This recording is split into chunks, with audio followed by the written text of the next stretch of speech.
बिस्मिल्लाहिर्रहमानिर्रहीम, अस्सलाम वालेकुम। मैं हूं मोहम्मद जुनैद अली। नाज़रीन, उम्मीद है आप सब खैरियत से होंगे। नाज़रीन, ऑपरेशन सिंदूर में नाकामी के बाद भारतीय फौजी क़यादत आपस में लड़ पड़ी है। एपी सिंह और अनिल चौहान के दरमियान लड़ाई की खबरें सामने आ रही हैं। इख्तिलाफ हुआ किस बात पे है?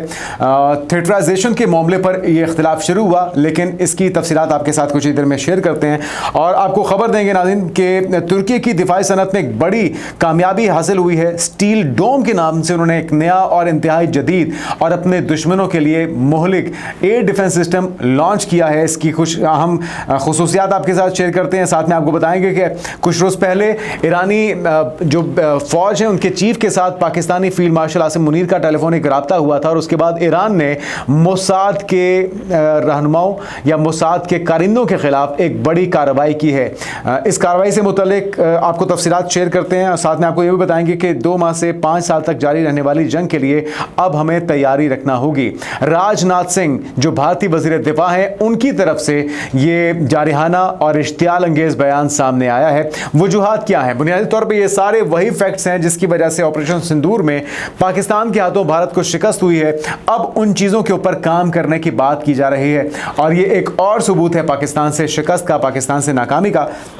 साथ में आपको कुछ भारतीय आबिजारियत की भी खबरें देंगे। जिस तरह से आप जानते हैं कि इंडस वाटर ट्रीटी को तो वायलेट कर ही चुका है भारत और अब वो सिखों के मुकद्दस मकाम करतारपुर को उसने बड़ा नुकसान पहुंचाया है, पाकिस्तान को बरवक्त इत्तला ना देते हुए।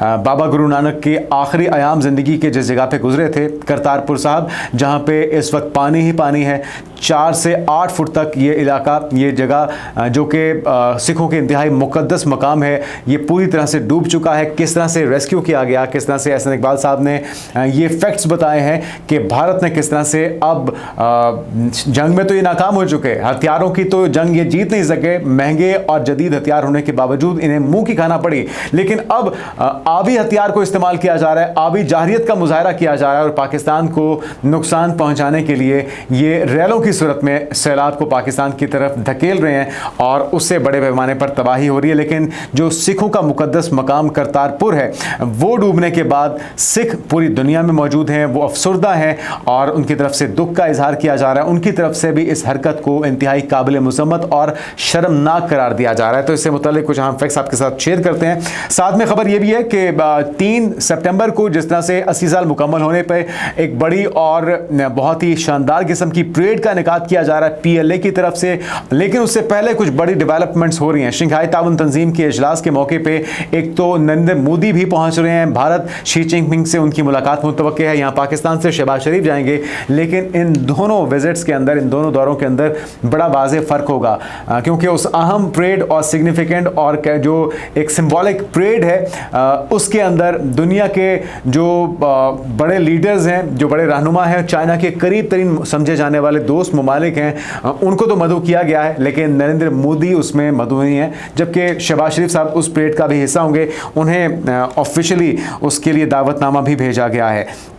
साथ में कुछ और भी बड़ी डेवलपमेंट्स हैं नाज़रीन, उसी सैलाब से जुड़ी खबर जिसके अंदर पाकिस्तान को तो डुबोने की कोशिश की जा रही है, देर से इतला दे के रेलों की सूरत में पानी छोड़ते हुए, लेकिन किस तरह से उनकी अपनी फोर्सेस फ़ोटो शूट करवाने में मगन है, किस तरह से दिखावा किया जा रहा है, ये भी आप तक पहुँचाएंगे और साथ में बताएंगे कि अफ़गानिस्तान के अंदर किस तरह से 2 ग्रुप्स आपस में लड़े हैं, ड्रोन्स के ज़रिए एक दूसरे के ऊपर अटैक किया गया है, लेकिन उसके ऊपर भी नफरत फैलाने से गोदी मीडिया बाज नहीं आया। पाकिस्तान के ऊपर इल्ज़ाम धरा जा रहा है, इसको पाकिस्तान के साथ जोड़ा जा रहा है, लेकिन हक़ाइक़ क्या है, कौन कौन से 2 ग्रुप आपस में लड़े हैं, ये भी खबर आप तक पहुंचाएंगे। तो एक एक करके तमाम खबरें आपके साथ शेयर करते हैं नाज़रीन। पहली जो खबर है वो है ऑपरेशन सिंदूर में नाकामी के बाद 2 चीफ्स की आपस में लड़ाई की और ख़बर नाज़रीन जो सामने आई है वो ये कि भारतीय चीफ के मुताबिक भारत को थिएटराइजेशन के लिए किसी दूसरे मुल्क से मुतासिर नहीं होना चाहिए। ये हम बात करें AP सिंह की, उनकी तरफ से बुनियादी तौर पर इस पर एतराज़ किया जा रहा है। वो कहते हैं हर एक चीज़ की अपनी ज़रूरत होती है, ज़रूरत के बगैर कई किए गए जो इकदाम है वो गलत साबित होते हैं। ज़ाती तौर पर समझता हूं कि दिल्ली में मुश्तरका मनसूबाबंदी और राब्ताकारी मरकज़ होना ज़रूरी है, लेकिन उन्होंने कहा कि थिएटराइजेशन के नफाज के लिए हमें किसी दबाव में नहीं आना चाहिए। महसूस करता हूं कि आला सतह पर मुश्तरका मनसूबाबंदी और हम आहंगी की ज़रूरत है।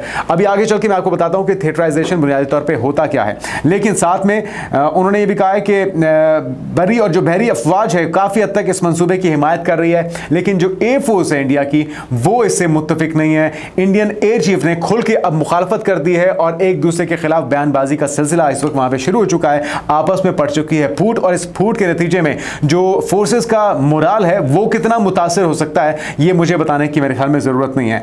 अब आते हैं नाज़रीन थिएटराइजेशन की, थोड़ी सी आपको डेफिनेशन बता देते हैं। बुनियादी तौर पर जब किसी मुल्क के अंदर किसी ऑपरेशन को कंडक्ट किया जाता है तो थिएटराइजेशन का मकसद ये था, मोदी सरकार ने बुनियादी तौर पे इसको इंप्लीमेंट करने के अहकाम जारी किए कि ऐसी सूरत हाल में कोई एक कमांडर तीनों फोर्सेस को कमान करेगा और उसी की तरफ से इन सारे ऑपरेशंस को तरतीब दिया जाएगा।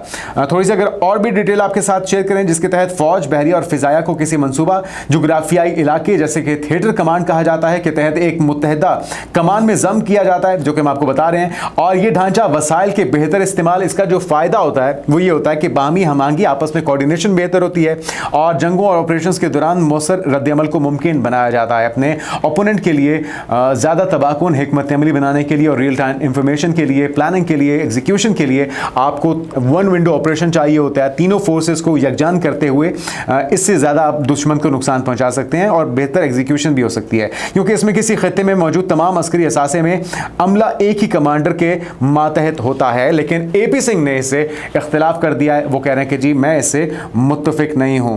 तो अब मामला जो है वो बयानात तक है, लेकिन आगे आने वाले वक्तों में ये कितना डैमेज करता है इंडियन फोर्सेस को ये तो वक्त ही बताएगा। लेकिन बहरहाल फूट आपस में पड़ चुकी है, बयानात का सिलसिला शुरू हो चुका है। अगली खबर नाज़रीन, तुर्की की जबरदस्त संग मील। आपको हमने बताया था कि अग्नि 5 का जो तजुर्बा है उसको लेके टर्की की तरफ से भी रिजर्वेशंस का इजहार किया गया है, क्योंकि जो बाइकआउट मुहिम है, जो पाकिस्तान का टर्की के साथ इश्तराक है, जो ड्रोन टेक्नोलॉजी में बहरिया के अंदर आबदोजों की जो तैयारी है, इस सारे शोबों के अंदर टर्की और पाकिस्तान का जो इश्तराक है, जो दोस्ती है, जो मोहब्बत है, वो किसी से ढकी छुपी नहीं है। लेकिन जो हालिया बुनियादी महसूस था ऑपरेशन, उसके अंदर जिस तरह से टर्की कंधे से कंधा मिला के खड़ा रहा, उस पर बड़ी तकलीफ थी, बड़ी मिर्चें लगी थी मोदी सरकार को, उनकी फौज को और अनभक्तों को, जिस पर उन्होंने बाइकआउट की मुहिम चलाई। इवन टर्की जाने वाले लोगों के ऊपर तनकीद हुई, आमिर खान के ऊपर तनकीद हुई कि जी आप जब विजिट करके आए थे टर्की का, आपने तैयब एर्दोगान के साथ, टर्किश प्रेसिडेंट के साथ, उनकी खातून अव्वल के साथ क्यों तस्वीर खिंचवाई, क्यों मुलाकात की। तो उन्होंने कहा भाई मुझे क्या पता था कि आने वाले दिनों में पाकिस्तान और भारत की जंग होगी और उसमें टर्की पाकिस्तान का साथ देगा। तो इस हद तक ये चले गए थे कि बाइकआउट मुहिम चलाई गई थी। अब अग्नि 5 का जो तजुर्बा है वो कहते हैं कि 4 से 5,000 किलोमीटर इसकी रेंज है और हम इसमें टर्की को भी हिट कर सकते हैं। तो बुनियादी तौर पर उन्होंने चाइना, पाकिस्तान, टर्की अपने सारे दुश्मनों को डराने धमकाने के लिए एक्सपेरिमेंट को किया और वो टर्की के अंदर भी रिजर्वेशन पाई जाती हैं। लेकिन टर्की की तरफ से अपने एयर डिफेंस सिस्टम को किस तरह से मौसर बनाया गया है अग्नि 5 के तजुर्बे के बाद, वो भी सुन लीजिए। टर्की ने दिफाई सनत में एक और अहम संग मील अबूल कर लिया है। सदर रजब तैयब एर्दोगान ने जदीद तरीन एयर डिफेंस सिस्टम स्टील डोम की फौज को फराहमी का ऐलान करते हुए कहा कि यह मंसूबा मुल्क की सलामती और खुद इन्हिसारी की जानिब एक तारीखी कदम करार दिया जा रहा है। साथ में अंकारा में शाम की मरकज़ में जो तकरीब थी उसमें तैयब एर्दोगान ने मजीद क्या कहा, उन्होंने कहा कि 47 जदीद फौजी गाड़ियाँ जिनकी मालियत $460 मिलियन है फ़ौज के हवाले की जा रही हैं और जो इसके साथ ही ये निज़ाम दोस्त ममालिक के लिए एतमाद और दुश्मनों के लिए खौफ का बायस हो सकता है। साथ में उन्होंने वार्निंग भी दी है। इसके अलावा इस निज़ाम के तहत उन्होंने कहा कि स्टील डोम एक जामे दिफाई निज़ाम है जो मुख्तलिफ बुलंदियों से आने वाले खतरात के खिलाफ ज़मीनी और बहरी दिफाई प्लेटफॉर्म्स, साथ में रडार सेंसर्स और कमांड एंड कंट्रोल सेंसर्स को आपस में जोड़ता है। इसके अलावा इस निज़ाम के तहत हसार जो है वो लगभग 100 और सुपर मिसाइल सिस्टम्स, जदीद रडार, इलेक्ट्रॉनिक वॉरफेयर सिस्टम और मुख्तसर फासले के फ़िज़ाई दिफाई हथियार फराहम करने की सलाहियत भी इस फ़ौज को, टर्किश फ़ौज को फराहम करता है। साथ ही एस्लिसान की ओखले टेक्नोलॉजी जो बेस है इसका संग बुनियाद भी रखा गया, जो कि $1.5 बिलियन की लागत से बनाया जाएगा। तो अपने दुश्मनों के लिए ये ख़तरे की घंटी है टर्की की तरफ से कि अगर उसने मैली आंख से टर्की की तरफ देखा तो ना सिर्फ उनका एयर डिफेंस सिस्टम बल्कि उनके पास जो बाकी टेक्नोलॉजीज़ हैं वो भी मेरे ख्याल में इतनी मौसर हैं कि भारत किसी छेड़खानी से आने वाले वक्तों में बाज रहेगा तो उसके लिए बेहतर होगा। आगे बढ़ते नाज़रीन, खबर है पाकिस्तानी फील्ड मार्शल से राब्ते के बाद जो ईरानी फ़ौज है उसने एक बड़ी कामयाबी हासिल की है, एक बड़ी कार्रवाई की है मोसाद के खिलाफ, जिसमें 13 एजेंट्स को जहन्नुम वासिल किया गया है, उन्हें हलाक कर दिया गया है। ईरान का सूबा सिस्तान, जहां पे बलूचिस्तान में पासदाराना इनकलाब की इस बड़ी कार्रवाई में 13 दहशतगर्दों को हलाक और मुतादिद को गिरफ्तार भी किया गया है। और बताया गया है कि जो ईरान पासदाराना इनकलाब गार्ड्स थे उन्होंने इस बात की तस्दीक की और बताया कि मारे गए अस्करियत पसंद इसराइली खुफिया एजेंसी मोसाद के तरबियत याफ्ता थे और ईरान के हसास इलाकों में बदअमनी फैलाने की मनसूबाबंदी भी कर रहे थे।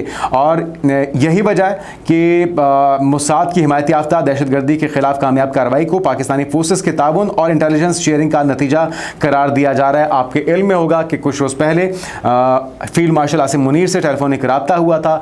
ईरान के जो चीफ के सरबराह हैं, आर्मी के सरबराह हैं, उनकी तरफ से ये ऑफ़र की गई थी कि फ्लड रिलीफ जो एक्टिविटीज़ हैं, जो इकदाम हैं, उसके अंदर ईरान पाकिस्तान के शाना बशाना खड़ा है। साथ में पाकिस्तान की तरफ से भी कुछ अहम मालूमात की गई, क्योंकि पाकिस्तान जो है किसी दोस्त का उधार रखता नहीं है।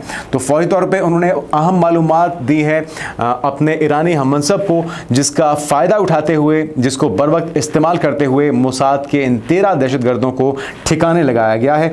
और पाकिस्तान की ये पुरानी रिवायत है कि हम बराह रास्त ऐसी किसी भी कार्रवाई का क्रेडिट तो नहीं लेते, लेकिन बहरहाल हमने जो अपना काम करना था वो कर दिया है, उसका भरपूर फ़ायदा ईरान ने उठाया है। अगली कार्रवाई नाज़रीन आपके साथ शेयर करते हैं, जो कि आपस में अफगानिस्तान के अंदर दो ग्रुपों के अंदर हुई है। वो ये थी कि अफगानिस्तान के सूबे नंगरहार और खोस्त में कलदम तहरीक तालिबान पाकिस्तान और हाफिज गुल बहादुर ग्रुप के दरमियान शदीद झड़पें हुई हैं। और साथ में नंगरहार के ज़िला शनवारी और खोस के इलाके सुरखादार में दोनों ग्रुपों ने एक दूसरे के ठिकानों पर ड्रोन और मिसाइल से हमला किया है। ज़राए का कहना है कि दोनों गिरोह अहम मरकज़ पर कब्जे के लिए लड़ रहे थे और झड़पों में भारी असलहा भी इनकी तरफ से इस्तेमाल हुआ है। इन झड़पों में TTP और गुल बहादुर ग्रुप के जंगजुओं और अहम कमांडरों की बड़ी तादाद हलाक भी हुई है। साथ में अफगान तालिबान ने गुज़श्ता रात नंगरहार और खोस्त में TTP के दो ग्रुपों के दरमियान शदीद लड़ाई और पहली बार एक दूसरे के खिलाफ ड्रोन हमलों की तस्दीक भी कर दी है। लेकिन गोदी मीडिया अपनी आदतों से बाज नहीं आता। नफरत फैलाने के लिए अब वो अफगानिस्तान को पाकिस्तान से बदनाम करने के लिए खबर ये फैला रहे हैं कि ये कार्रवाई पाकिस्तान की थी, पाकिस्तानी इंटेलिजेंस एजेंसीज की थी, जबकि इसमें कोई सदाकत नहीं है। दोनों ग्रुपों की तरफ से इस कार्रवाई को ऑन भी किया जा रहा है और ये भी बताया जा रहा है कि पहली बार हमने एक दूसरे पर ड्रोनों से हमला किया, ड्रोन्स के जरिए हमला करके एक दूसरे को भारी नुकसान पहुंचाया गया। तो हकीकत यह है जिसको तोड़ मरोड़ के गोदी मीडिया सर्कुलेट कर रहा है। अगली खबर क्या नाज़रीन वो भी सुन लीजिए। भारतीय वज़ीर दिफा राजनाथ सिंह की तरफ से अब ये कहा जा रहा है कि जी हमें बड़ी ज़ोरदार, जिसको कहते हैं ना, मार पड़ी है और किन किन शोबों में पड़ी है उसके ऊपर काम करने की बात हो रही है। अच्छा, खबर का रिपोर्ट हो रही है वो भी सुन लीजिए। भारत के वज़ीर दिफा राजनाथ सिंह ने कहा है कि जंग की नौयत तेज़ी से बदल रही है, हत्ता कि तसादुम के दौरान भी ये तब्दील हो रही है और भारत को 2 माह से लेकर 5 साल तक जारी रहने वाली जंग के लिए तैयारी रखनी होगी। मध्य प्रदेश में फौजी कॉन्क्लेव से खिताब करते हुए राजनाथ सिंह ने जंगी हरबे बयान करते हुए कहा कि अब सिर्फ फौजियों की तादाद या हथियारों के ज़खायर का बड़ा होना काफ़ी नहीं है, बल्कि साइबर वॉरफेयर, मसनूई जहानत, बगैर पायलट वाली फ़िज़ाई गाड़ियाँ, ड्रोन्स की बात हो रही है यहाँ पे, और सेटेलाइट पर मबनी निगरानी मुस्तकबिल की जंगों को तश्कील दे रही है। ये वो तमाम शोबे थे। अच्छा हुआ कि राजनाथ सिंह ने इनका तस्करा कर दिया जहाँ पे भारत को मार पड़ी है पाकिस्तान से, और इसी एज की वजह से पाकिस्तान ने अपने J-10C और PL-15 के ज़रिए उनके राफेल्स को निशाना बनाया और अपने फतेह 1 फतेह 2 के ज़रिए उनके तमाम तर जो S-400 के इंस्टॉलेशंस थी, जो बैटरीज थी, उनको डैमेज किया, उन्हें तबाह बर्बाद किया और अब वो मुंह छुपाते पड़ रहे हैं। इवन अमेरिकी सदर डोनाल्ड ट्रंप को उसकी बार बार तस्दीक करनी पड़ती है, तैयारों की तादाद बतानी पड़ती है, उसकी मालियत बतानी पड़ती है। तो ये हकीकत है नाज़रीन। और साथ में उन्होंने ये भी कहा कि टेक्नोलॉजी और सरप्राइज का इम्तजाज जंग को पहले से कहीं ज़्यादा पेचीदा और गैर मुतवक्के बना रहा है। ऑपरेशन सिंदूर का एक अहम सबक यह है कि आज के दौर में, ये सबक की बात कर रहे हैं, इसके ऊपर गौर कीजिएगा कि आज के दौर में मालूमात और साइबर वॉरफेयर की कितनी अहमियत है और यह कि आने वाले वक्त में खुद इनसारी इंतहाई ज़रूरी और नागुज़ीर होगी। तो real time information, cyber warfare की अहमियत पर वो बार बार जोर दे रहे हैं। इन शोबों में अगर इंडिया ने काम किया होता तो शायद उसे इस तरह से मारना पड़ती जिस तरह से उसे 10 मई को खाना पड़ी है, या उसके 2-4 दिन आगे या 2-4 दिन पीछे। लेकिन देख लेते हैं इस बार कितनी आपको कामयाबी होती है, क्योंकि इजरायली आपके साथ मौजूद थे। हमें यह भी नहीं भूलना कि इजराइल पूरी तरह से मुआवनत कर रहा था, इसके बावजूद भारत को भरपूर पाकिस्तान ने पिटाई लगाई है और हर शोबे में लगाई है। तो अब देखते हैं कि अगली बार आप सीखने के बाद या इस पे काम करने के बाद कितना फ़र्क डालते हैं। अच्छा नाज़रीन, अगली खबर है पाकिस्तान की तरफ से नुमाइंदगी के लिए वज़ीर आज़म शहबाज शरीफ जा रहे हैं शंघाई ताउन तंजीम इजलास में शिरकत के लिए, और साथ में इस मौके के ऊपर मोदी भी चाइना पहुँचेंगे, क्योंकि अब उन्होंने पाँव पड़ना है जाके। हमें अमेरिका की तरफ से जवाब हो गया है, कोरा जवाब मिल गया है, टैरिफ भी लगाए जा रहे हैं, तो अब खुदारा लड़ाई बंद करना चाहते हैं और हमें पिछले गुनाहों की माफ़ी दीजिए और अगली बार हम ऐसी गलती नहीं करेंगे। खबर क्या है, वज़ीर आज़म शहबाज शरीफ का शंघाई ताउन तंजीम एससीओ इजलास में शिरकत के लिए चीन का दौरा तय पा गया है। 30 अगस्त को एससीओ और हेड ऑफ स्टेट काउंसिल इजलास के लिए वो चीन जाएंगे, जबकि इस मौके पर सदर शी जिनपिंग, रूसी सदर व्लादिमीर पुतिन और तुर्क सदर के अलावा दीगर आलमी रहनुमा होंगे, उनके साथ भी वज़ीर आज़म शहबाज शरीफ की मुलाकातें तय हैं। लेकिन साथ में जो अहम खबर है वो भी सुन लीजिए कि एससीओ इजलास के अलावा वज़ीर आज़म शहबाज शरीफ दूसरी जंग अज़ीम के खात्मे को 80 साल मुकम्मल होने पर चीन में 3 सितंबर को शेड्यूल तारीखी मिलिट्री परेड में बतौर रियासती मेहमान भी शरीक हो रहे हैं। इस फौजी परेड में शहबाज शरीफ समेत 26 आलमी रहनुमा एक साथ नजर आएंगे, जिनमें शुमाली कोरिया के सरबराह किम जोंग उन और रूस के सदर व्लादिमीर पुतिन भी शामिल हैं, जबकि अमेरिका से ठुकराए जाने के बाद 7 साल चीन जाने वाले भारतीय वज़ीर आज़म मोदी को इस परेड में शिरकत के लिए दावत नहीं दी गई।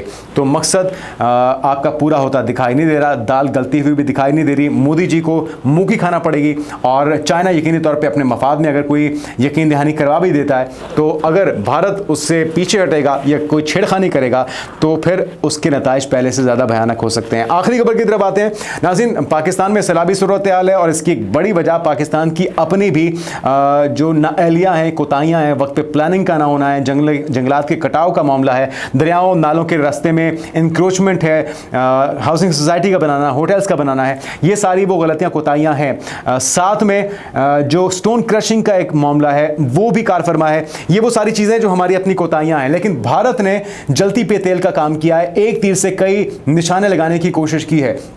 एक तो इंडस वाटर ट्रीटी, जिसके ज़रिए कमिश्नर के लेवल पे जो राब्ता होता है, बर वक्त इतला देनी होती है, वो इतला नहीं दी गई। सिफारती सतह पे दुनिया को दिखाने के लिए, अपना दामन झाड़ने के लिए, पल्लू झाड़ने के लिए कि जी हमने तो बता दिया था, आप अगर 2-4 घंटे पहले बताएंगे भारत को कि हम इतने लाख क्यूसेक का रेला आपकी तरफ छोड़ रहे हैं, तो उससे क्या होगा, सिर्फ आपके पास इतना वक्त होगा कि आप अपना सब कुछ छोड़ छाड़ के वहाँ से किसी तरीके से भाग जाएँ। लेकिन उसमें भी बहुत से लोग अपनी ज़िंदगी भर की जमा पूंजी, माल मवेशी छोड़ने को तैयार नहीं होते। ये तो हो गया पाकिस्तान का मामला, लेकिन जो सबसे अफसोसनाक पहलू है वो ये कि करतारपुर को डैमेज किया गया है, जानबूझ के सिखों के जज्बात को मजरूह किया गया है। वो मकाम जहां पे बाबा गुरु नानक ने अपनी जिंदगी के आखिरी अयाम गुजारे थे, वो इस वक्त पानी में डूब चुका है, भारत की हठधर्मी की वजह से, भारत के बर वक्त इतला ना देने की वजह से। अच्छा, इसके अंदर जो सिख बिरादरी है वो अब अफसुर्दा है और हम उनके गम में बराबर के शरीक हैं। हम उनसे यकजहती का इजहार करते हैं और उम्मीद करते हैं कि जैसे ये पानी निकल जाएगा, पहले से ज़्यादा बेहतर हालत में उसे रिस्टोर किया जा सकेगा। लेकिन इस वक्त 4 से 8 फुट तक हर तरफ पानी ही पानी है। जो वहाँ पे लोग मौजूद थे उन्हें इमरजेंसी इवैक्यूएट किया गया है, रेस्क्यू की टीम्स पहुंची हैं। एहसन इकबाल साहब जो मिनिस्टर प्लानिंग हैं, और उनकी तरफ से, एहसन इकबाल साहब की तरफ से खुद अपनी निगरानी में ये रेस्क्यू ऑपरेशन मुकम्मल किया गया है। इस मौके पर उनका क्या कहना था, ज़रा सुनिए। अभी हम करतारपुर हाईवे ऑपरेशन की निगरानी करने के लिए, क्योंकि यहाँ पे कुछ ज़ायरीन थे जो फंस गए थे, मशहूर थे, तो मैं खुद वहाँ पे आया हूँ और इंशाल्लाह ताला उनको बाहिफाजत रेस्क्यू 112 की टीमें मौजूद हैं और मैं उन सब से मिला हूँ और अब हम उन्हें बाहिफाजत रेस्क्यू कर रहे हैं। इंशाल्लाह मुझे उम्मीद है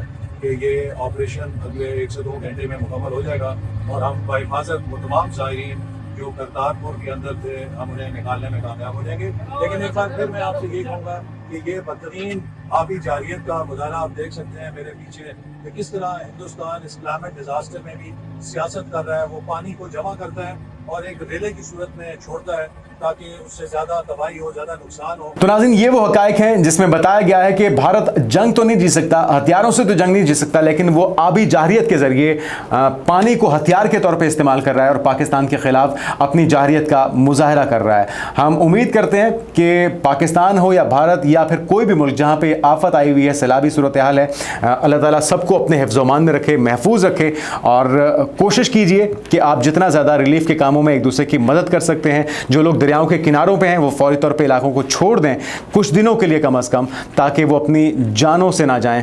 और ये सारा कुछ माल मवेशी, ये जायदाद, ये पैसा, ये माल दौलत, ये दोबारा भी बन जाएगा, लेकिन उस सूरत में अगर आप ज़िंदा होंगे तो अपनी ज़िंदगियों को महफूज बनाइए। और अगर आप किसी रज़ाकाराना तौर पे किसी के काम आ सकते हैं तो उसमें यकीनी तौर पे हुकूमती जो इदारे हैं उसका भी हाथ बटाइए, और अपने तौर पे भी जो आप मुखय्यर आज़ाद किसी की हेल्प आउट करना चाहते हैं तो मुतल्लिका इदारों से रब्ता करके इसको यकीनी बना सकते हैं। अब तक के लिए इतना ही नाज़रीन, आने वाले दिनों की पेशरफ से आपको आगाह करते रहेंगे। अपना ख्याल रखिएगा। अल्लाह हाफ़िज़।